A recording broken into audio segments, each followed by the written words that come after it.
তো গাইস, আর একটা ভিডিও নিয়ে চলে এসেছি। তো এখানে আগে নর্মাল কুমোড বসানো ছিল, তাই এখানে ওয়াল হ্যাঙ্গিং কুমোডের কনসিল লাইন আমরা ফিটিং করব।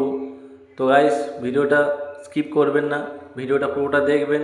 আর ভিডিওটা ভালো লাগলে লাইক কমেন্ট করবেন, আর আমাদের চ্যানেলটাকে অবশ্যই সাবস্ক্রাইব করে পাশে থাকবেন। আর গাইস, এই ভালো টালি ছিল এখানে বাথরুমে, টালিগুলো ভাঙতেও খারাপ লাগছিল। তো কাজটা কমপ্লিট হওয়ার পর যেমন বাথরুম আবার তেমনই ঠিক হয়ে যাবে। তো গাইস, ভিডিওটা পুরোটা দেখবেন আর সঙ্গে থাকবেন।